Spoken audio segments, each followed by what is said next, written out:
जिसे इंग्लिश में मेटा कहा जाता है, असल में पाली शब्द है जो आता है संस्कृत के शब्द मैत्री से। ऐसा कहा जाता है कि महात्मा बुद्ध ने मैट का उद्देश्य 500 भिक्षुओं को दिया था। महात्मा बुद्ध ने भिक्षुओं को विपासना और ध्यान अभ्यास करने के लिए पास के जंगल में भेजा। शुरू में जंगल का वातावरण शांत और निर्मल था, लेकिन 2 दिन बाद जंगल का वातावरण अचानक बदल गया। जंगल में रहने वाले देव और आत्मा भिक्षुओं के जंगल में आकर बसने से नाराज हो गए और भिक्षुओं को भगाने के लिए इन आत्माओं ने डरावनी आवाज निकालना, दुर्गंध छोड़ना, पेड़ों को बोलना और अजीबोगरीब हरकतें करना शुरू कर दी। कई भिक्षु भयभीत हुए, कुछ को बुखार भी आया। तीसरे दिन की शाम होने से पहले सारे भिक्षु जंगल छोड़कर गौतम बुद्ध के पास पहुंचे और सारा हाल सुनाया। गौतम बुद्ध ने कहा, मेरे प्रिय साधकों, आप वापस उसी जंगल में जाएं और दोबारा समाधि का अभ्यास करें। पिछली बार आप बिना रक्षा कवच के गए थे, इस बार आपने साथ मैट भावना लेकर जाना है। मैट भावना को अपनी साधना का आधार बनाएं, फिर आपको किसी प्रकार का कष्ट नहीं होगा। भगवान बुद्ध ने 500 भिक्षुओं को मैट का उपदेश दिया। भिक्षु बुद्ध का सम्मान करते थे, इसलिए संकोच करते हुए भी वे उसी जंगल में पहुंचे और मैट का अभ्यास शुरू किया। कुछ ही देर में उन्होंने पाया कि अब किसी प्रकार की आवाज, उपद्रव या दुर्गंध नहीं है।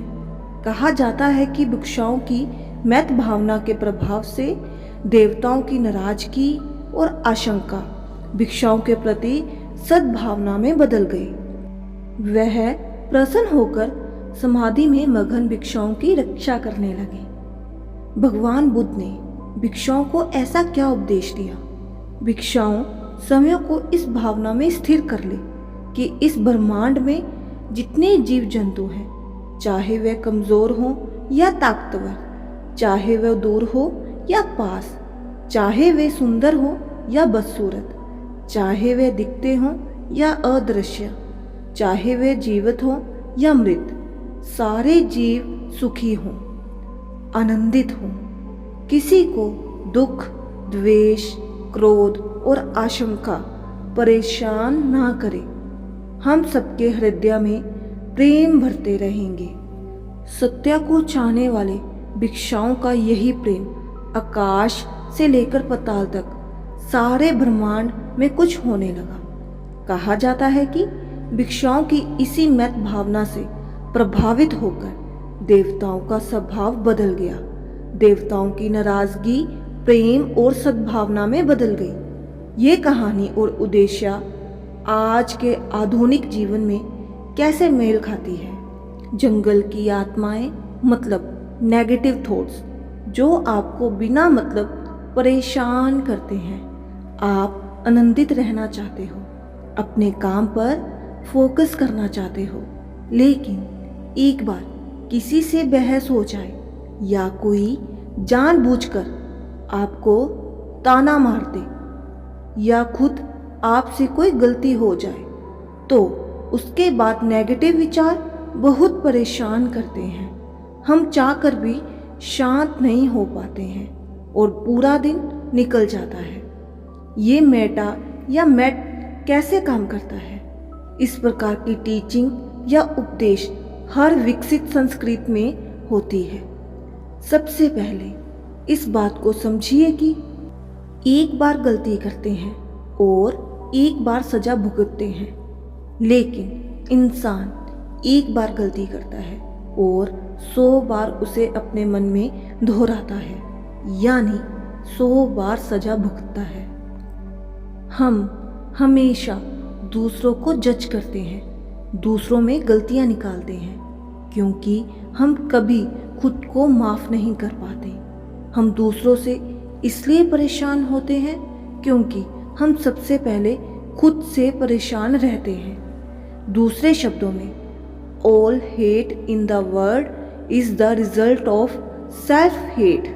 महात्मा बुद्ध कहते हैं कि जिसका हृदय प्रेम, मित्रता, करुणा और आनंद से भरा हुआ है, उसे किसी तरह की दुर्भावना और अपमान छू नहीं सकता। अगर आप बुरी यादों से बाहर निकलना चाहते हो, दूसरों को जल्दी माफ करना चाहते हो, तो सबसे पहले खुद को माफ करो। अपने प्रति सेल्फ कंपैशन रखें। इससे आपकी काफ़ी मेंटल एनर्जी बचेगी और आप प्रेजेंट या प्रोसेस पर अपना ध्यान लगा सकेंगे। ये आप करेंगे कैसे? सीधे प्रैक्टिस की बात करते हैं। अभ्यास शुरू करने के लिए शांत होकर बैठें और आंखें बंद करें। कुछ देर गहरी सांस लें और सांस लेते वक्त सीने के बीचों बीच ध्यान दें। इसके बाद अपना ध्यान इस विचार पर ले आएं कि मैंने जो भी कुछ अपने जीवन में किया है वो सब खुशी और आनंद पाने के लिए किया। कभी मुझे सुख मिलता है और कभी दुख। मेरा मकसद हमेशा आनंदित और संतुष्ट होना था। मैंने इसके अलावा कुछ नहीं कहा, कुछ नहीं किया। फिर भी ना चाहते हुए कभी मुझसे गलती हुई। कभी मैंने खुद को जाने अनजाने कष्ट पहुंचाया।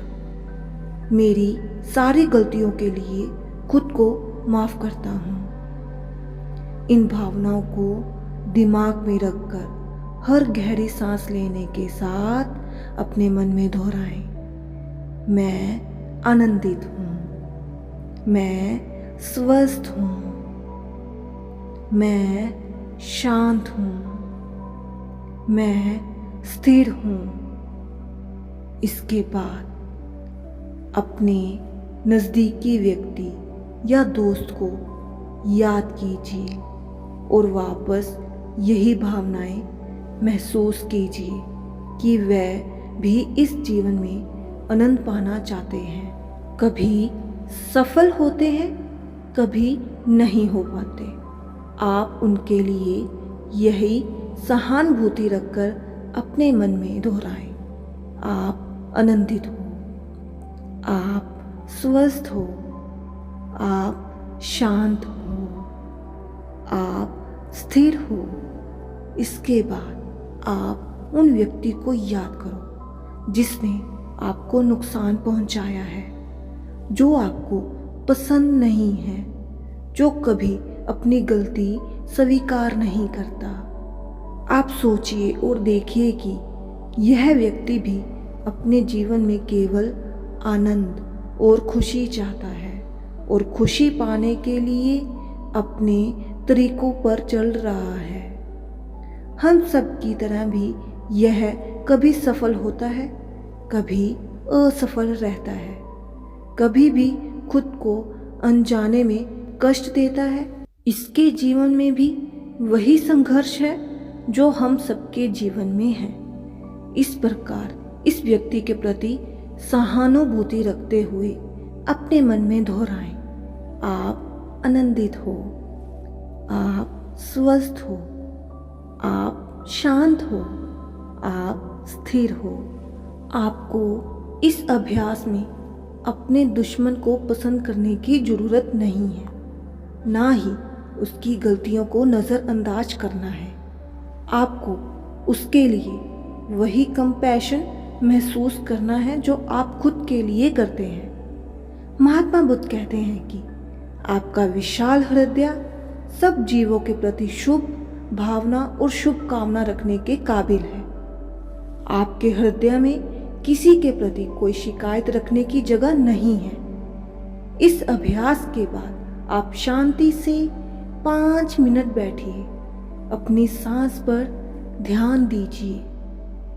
ये शांति लंबे समय तक आपके साथ बनी रहे। जिन्होंने हमें कष्ट दिया है या जो हमारे लिए दुर्भावना रखते हैं, उनके लिए ये कंपैशन महसूस करना कठिन है। मेटा मेडिटेशन हमारी पुरानी मेंटल टेंडेंसी यानी मानसिक प्रवृत्तियों को भी चैलेंज करता है। अगर आपको गुस्सा या कोई दबी हुई भावनाएं प्रकट हो तो उन्हें दूर से देखिए और स्वीकार कीजिए। कुछ देर में यह शांत हो जाएंगी। बस इतना ही काफ़ी है। ये अभ्यास डेली कीजिए और धीरे धीरे आपको इस इंसान से जुड़ी हुई सारे विचार परेशान करना बंद कर देंगे। दोस्तों, इस वीडियो को समराइज करने से अच्छा है कि आप अभ्यास करके देखें। दोस्तों, आपके समय से, आपकी मेंटल हेल्थ से कोई भी काम, कोई भी वीडियो, कोई भी ऐप, कोई भी न्यूज़ इम्पोर्टेंट नहीं है। मिलते हैं अगली वीडियो में। तब तक शुभ प्रभात।